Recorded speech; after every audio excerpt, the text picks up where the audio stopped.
Abonnez-vous à la chaîne et dites-nous d'où vous regardez cette vidéo dans les commentaires. Rends-moi le collier, Alvaro. Si tu forces ce fermoir, tu ne perdras pas seulement un bijou, tu perdras tout ce que tu crois t'appartenir.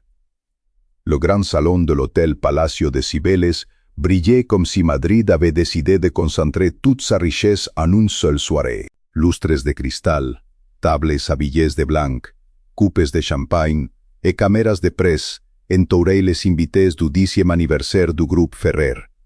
Gonzalo Ferrer avançait parmi les entrepreneurs, les banquiers et les politiciens avec l'assurance d'un homme habitué à être regardé, tandis qu'Adriana Monteverde marchait à ses côtés avec une sérénité qui contrastait avec le bruit de félicitations. Elle portait une robe ivoire aux lignes sobres, et autour du cou l'ancien collier de meraudes de sa grand-mère, la seule pièce qu'Adriana ne prêtait, ne vendait et n'expliquait jamais. À quelques mètres, Natalia Serrano observait ce collier avec un sourire trop fixe, comme si elle contemplait déjà quelque chose qui lui appartiendrait. Le malaise commença lorsque Gonzalo leva son verre pour remercier les invités et, au lieu de parler uniquement de l'anniversaire de l'entreprise, demanda à Natalia de le rejoindre sur la petite estrade. Il la présenta comme la femme qui avait renouvelé l'image et l'ambition du groupe Ferrer, bien que tous connaissaient les rumeurs qui circulaient depuis des mois. Natalia s'approcha ensuite d'Adriana, feignant l'admiration, et suggéra qu'une telle pièce méritait d'être portée par quelqu'un qui saurait l'exhiber.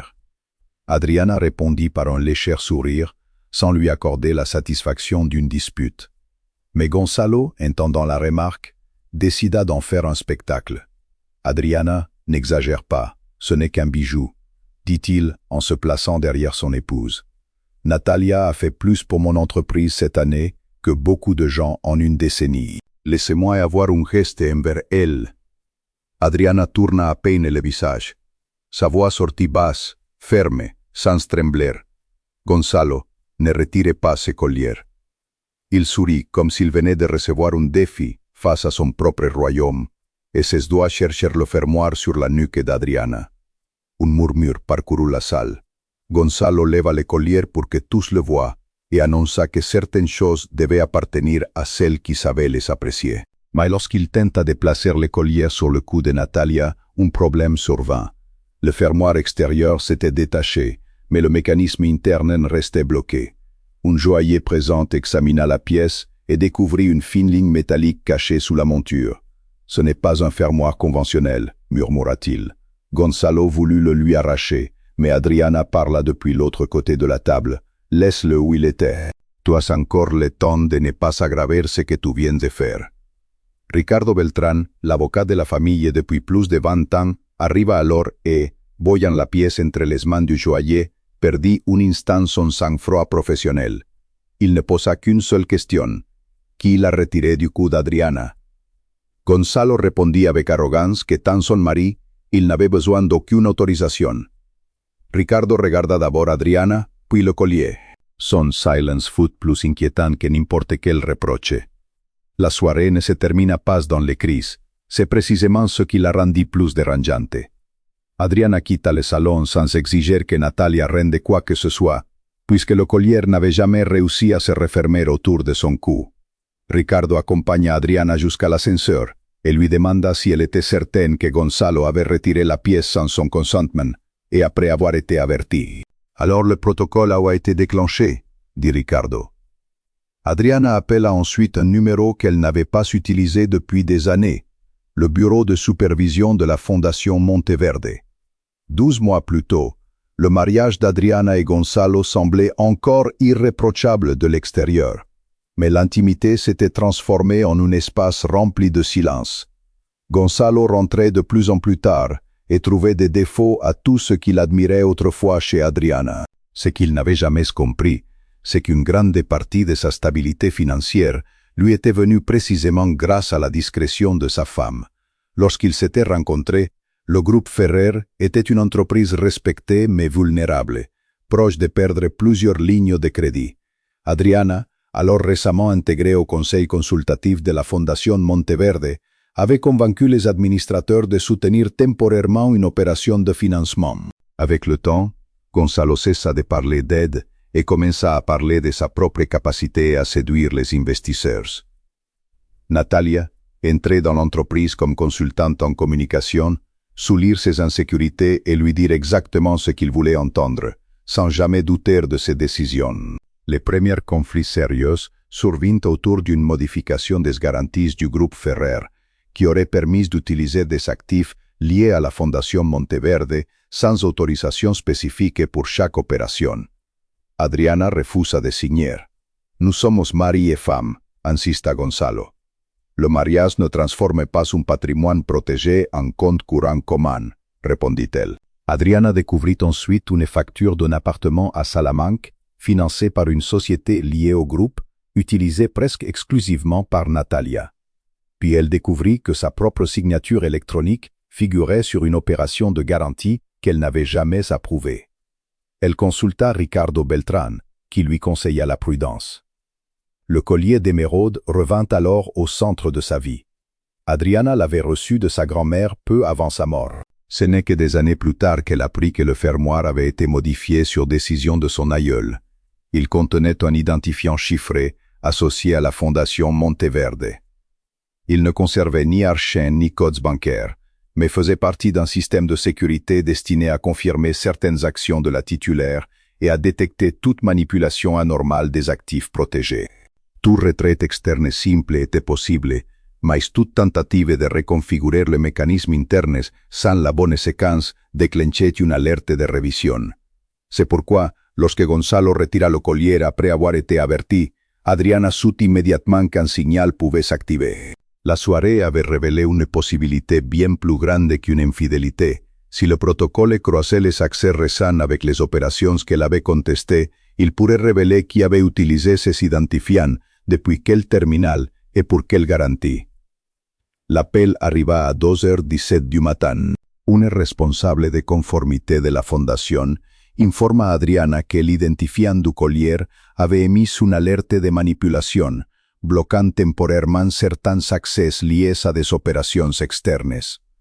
Trois mouvements nécessitaient une explication urgente, deux garanties d'entreprise du groupe Ferrer, et un troisième lié à une société patrimoniale inconnue d'Adriana, où Gonzalo figurait comme bénéficiaire indirect. Sa propre autorisation apparaissait dans les registres, mais avec des incohérences d'origine. Nous avons déjà des indices suffisants pour ouvrir un audit formel, répondit la responsable. À 7h du matin, Adriana entra dans le siège privé de la Fondation Monteverde. Ricardo l'attendait avec les premiers résultats croisés. Une des garanties contestées était liée à l'opération la plus ambitieuse de Gonzalo, l'acquisition d'une chaîne logistique, Ibertrans, évaluée à plus de 200 millions d'euros. Adriana avait pourtant explicitement refusé, des mois plus tôt, d'utiliser la Fondation pour garantir cette opération. Elle s'en souvenait avec une clarté douloureuse, ayant dit non à Gonzalo lors d'un dîner. Malgré ce refus, l'opération avait avancé. Un certificat d'autorisation, portant sa signature numérique, avait été réutilisé à partir d'une validation légitime qu'elle avait accordée 9 mois plus tôt pour une opération totalement différente et bien plus modeste. Quelqu'un avait recyclé une partie de la structure numérique pour créer une nouvelle validation, suffisamment crédible pour tromper les systèmes externes. Pendant ce temps, Gonzalo découvrait que deux banques exigeaient une vérification supplémentaire de leur garantie. Il apprit de son directeur financier, Esteban Llorente, que le protocole de la Fondation avait suspendu les validations précédentes. Tout dépendait à nouveau de la femme qu'il venait d'humilier devant des centaines de témoins. Furieux, il appela Adriana, qui refusa de confirmer quoi que ce soit qu'elle n'ait pas personnellement vérifié. Natalia, apprenant l'ampleur réelle de la fortune de la Fondation Monteverde, commença à s'interroger. Pourquoi Gonzalo, si puissant en apparence, dépendait-il autant de l'autorisation d'Adriana? Elle le poussa à faire examiner le collier par un autre spécialiste, convaincu qu'il cachait un accès magique à la fortune familiale, sans comprendre que le mécanisme ne stockait aucune clé financière, seulement un identifiant de sécurité. L'enquête interne révéla que Víctor Salcedo, chef de cabinet de Gonzalo depuis 11 ans, avait demandé au département informatique de réutiliser un ancien certificat pour débloquer l'opération Ibertrans, avec la promesse que la validation serait régularisée plus tard par Adriana, ce qui ne se produisit jamais. craignant de porter seul la responsabilité. Victor conserva une copie chiffrée de tous les documents et contacta une avocate indépendante. Adriana confronta Gonzalo une première fois dans un restaurant chargé de souvenirs. Il admit sa relation avec Natalia, la présentant comme une conséquence de leur distanciation, mais nia toute implication directe dans la falsification. Face aux preuves, un email mentionnant que la confirmation d'AM est déjà enregistrée, avant même qu'elle n'ait signé, il se contenta d'évasion.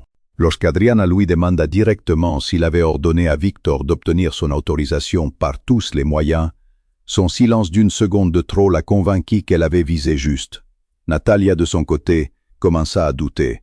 En fouillant discrètement le bureau de Gonzalo, elle découvrit des documents confirmant que sans la garantie Monteverde, toute la structure financière du groupe s'effondrerait. Elle comprit alors que le luxe qu'on lui avait offert reposait sur des fondations empruntées et non sur la richesse propre de Gonzalo. Par peur d'être seul responsable si tout s'effondrait, elle photographia les documents et consulta une avocate. Victor finit par témoigner officiellement. Gonzalo savait qu'Adriana avait refusé la garantie et avait néanmoins ordonné de poursuivre l'opération. Un message vocal retrouvé confirmé. Adriana finira par comprendre que cela profite à tous. Nous ne pouvons pas arrêter l'opération pendant qu'elle décide qu'on me faire confiance. Cette phrase ne constituait pas un ordre direct de falsification, mais prouvait que Gonzalo savait que l'autorisation n'existait pas encore. Lors d'un conseil d'administration extraordinaire du groupe Ferrer, convoqué par Gonzalo pour reprendre le contrôle du récit, Ricardo imposa la présence de la Fondation Monteverde en tant que partie garante. Adriana arriva sans le collier. Elle n'en avait plus besoin. Face aux documents projetés à l'écran, le refus initial, les certificats réutilisés, la trace technique remontant au bureau de Gonzalo, celui-ci se trahit lui-même en s'exclamant « parce que tu bloquais une opération qui pouvait multiplier la valeur du groupe ». Il venait d'admettre publiquement qu'il connaissait le refus. Le Conseil vota la création d'un comité d'enquête spécial et suspendit les pouvoirs financiers de Gonzalo sur les garanties contestées. Natalia, craignant d'être accusée de complicité, remit volontairement ses preuves à Ricardo, non par repentir, mais par peur.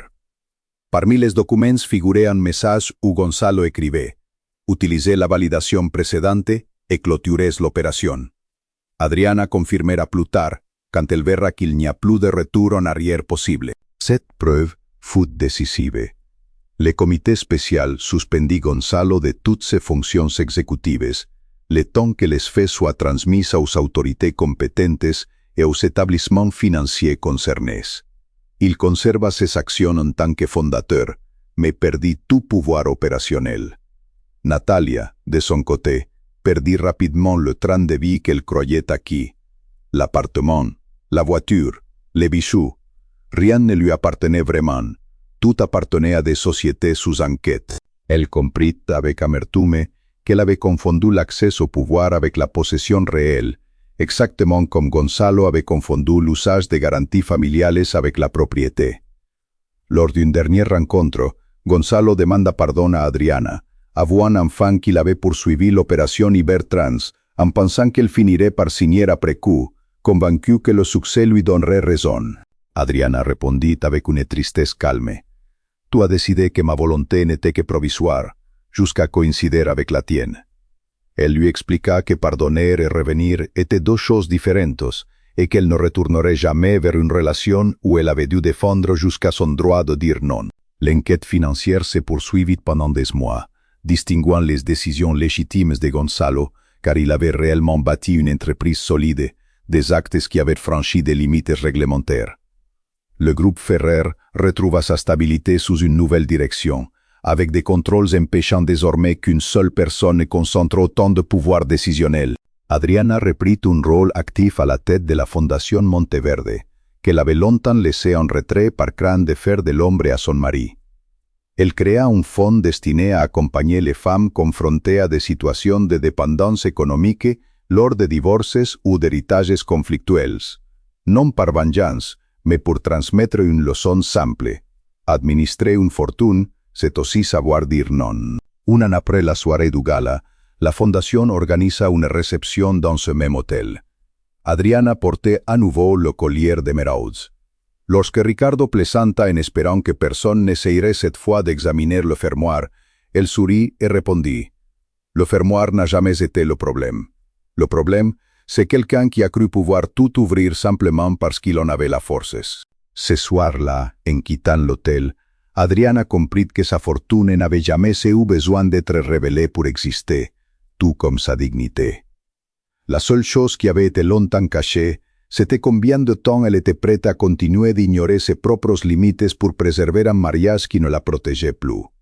Gonzalo avait cru que lui arracher ce collier de ventouses prouverait qui commandait. Ce geste finit par prouver exactement le contraire.